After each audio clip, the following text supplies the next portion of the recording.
بسم الله والصلاة والسلام على رسول الله. الزمالك والمصري البورسعيدي في الكونفدرالية مباراة نارية. مباراة الزمالك والمصري نارية. كده رابع مرة السنة دي. الزمالك والمصري رابع مرة لحد دلوقتي تقريبا. ماتش في الدوري وماتش في كأس عاصمة مصر وادي ماتشين في الكونفدرالية. فالزمالك والمصري على طول مع بعض، يعني حبايب بيحبوا بعض. طيب، الماتش لحد دلوقتي تعادل 1-1. ما نشوف الدنيا هتروح فين وهتيجي منين في الماتش ده. كايزر تشيفز النهارده فاز فقلب المجموعه. يعني خد بالك، الزمالك لو خسر النهارده والمصري فاز، الزمالك موقفه هيتعقد جدا في المجموعه وممكن ما يصعدش. ممكن يصيف كده بدري بدري من الكونفدراليه، لان كايزر تشيفز بعد فوزه النهارده على زيسكو الزامبي اصبح 7 نقاط.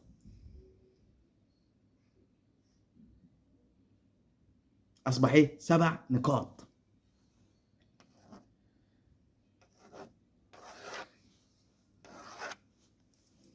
والزمالك 5 نقاط قبل الماتش بتاع المصري، والمصري 7 برضه.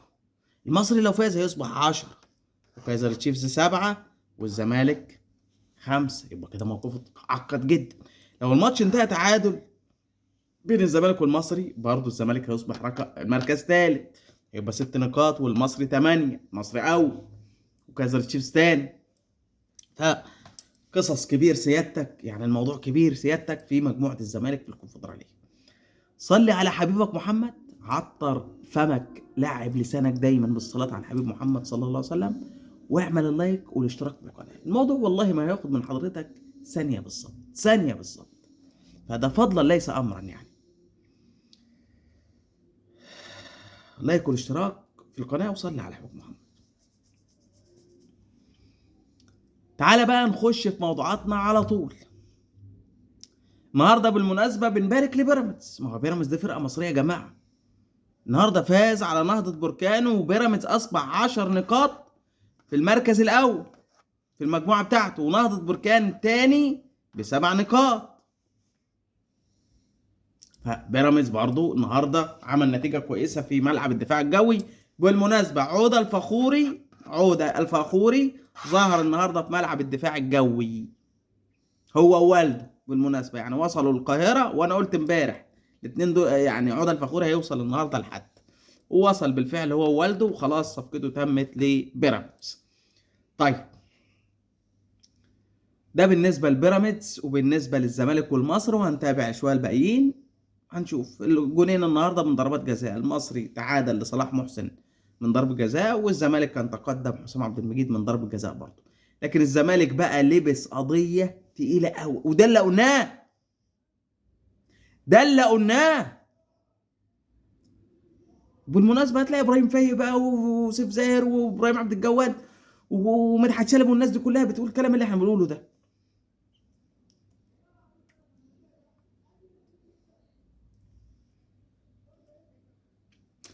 بس مش بيقولوه.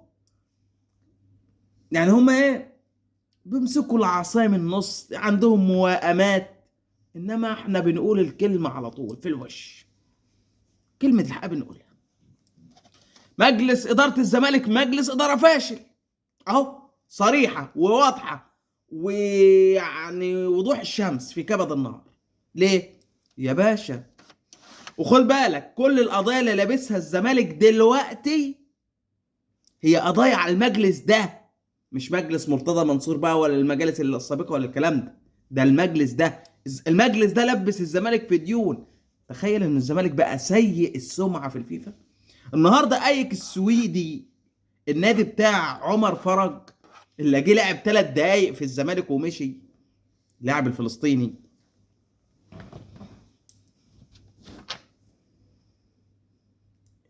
انت في قسما بالله العظيم مجلس اداره، والله مش عايز احلف، والله المجلس ده يتحاسب، والله المجلس ده يتسجن. طارق يحيى قالها قبل كده، قال لك المجلس ده يتسجن يا جماعه. عمر فرج ده جه لعب مع الزمالك، ما جابش جون تقريبا، ما جابش جون، ما لعبش 5 دقايق. لبس الزمالك اهو في 1,100,000 دولار للنادي بتاعه ايك السويدي، وزائد 25% فوائد ومش عارف ايه. يعني يلبس الزمالك حوالي من 1,500,000 دولار ولا 2 مليون دولار، والزمالك اصلا مش لاقي ياكل. وده كله بسبب مين؟ المجلس الحالي. ولسه مشلاك، ولسه هانك فيريرا، ولسه ليله طويله سيادتك. الله، ده في لعيبه في الزمالك بتلعب، خوان بزيرة وتشيكو بانزا، والانديه بتاعتهم واقفه كده الزمالك وبمبالغ كبيره. في لاعب اسمه عبد الحميد معالي جه لعب في الزمالك 3 دقايق، مشي وراح اتحاد طنجه، رجع النادي بتاعه تاني وجايب ايقافين كده للزمالك. هو والنادي بتاعه اتحاد طنجه بيطالب الزمالك بحوالي 1,500,000 دولار. يا وزير الرياضه فينك من اللي بيحصل في الزمالك؟ والله بجد، والله بجد فينك من اللي بيحصل في الزمالك؟ ده الزمالك كله سايب على السايب، عزبه يا باشا. طارق يحيى قالها قبل كده، قال قسما بالله الناس دي تتسجن. طبعا الاعلام الرياضي لا احمد شوبير هيقول لك الكلام ده، ولا مدحت شلبي هيقول لك الكلام ده، ولا ابراهيم فايق هيقول لك الكلام ده، ولا سيف زاهر، ولا ابراهيم عبد الجواد، ولا الناس دي هتقول لك الكلام ده، ولا خالد الغندور، ولا ميدو، ولا الكلام ده. هيمسكوا العصايه من النص. لكن حرام اللي بيحصل في نادي الزمالك، حرام يا معالي وزير الرياضه اللي بيحصل من مجلس اداره الزمالك في حق الزمالك. ونادي الزمالك ده نادي كبير يا جماعه، مش نادي قليل. انا ما بتكلمش دلوقتي على ماتش الزمالك والمصري،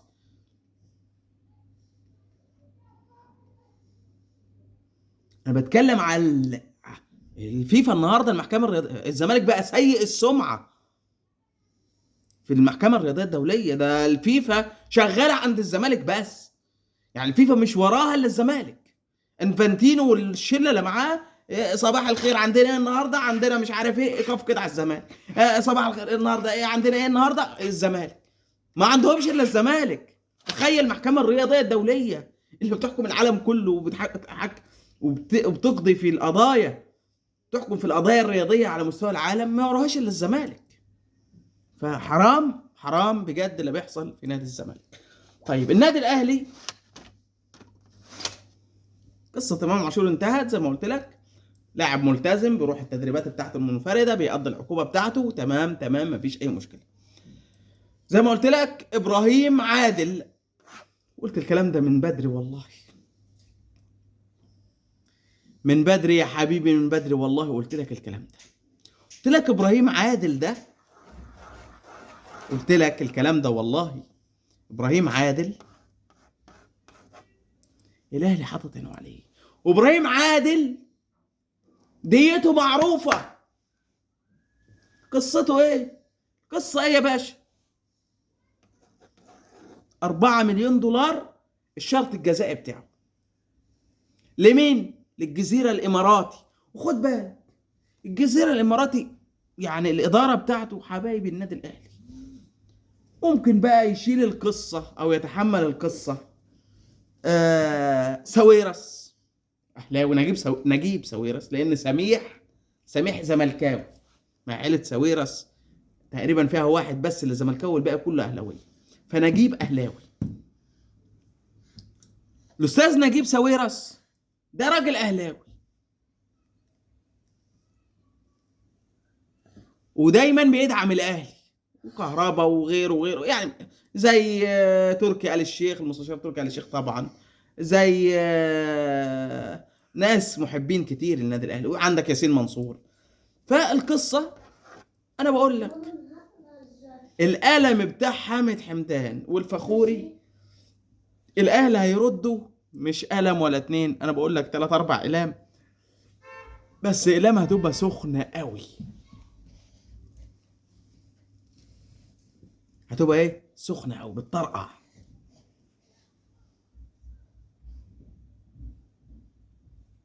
فابراهيم عادل هيجي الاهلي. ومش بس كده، بديل ديانج، بديل ديانج هيكون في النادي الاهلي من بيراميدز ومن الزمالك. ما هو الزمالك ده وبيراميدز ليلتهم بيضه، بلاش الكلمه التانيه، يعني ليلتهم بيضه. السلام عليكم. تنساش بقى تصلي على حبيبك محمد وتعمل لايك واشتراك في القناه.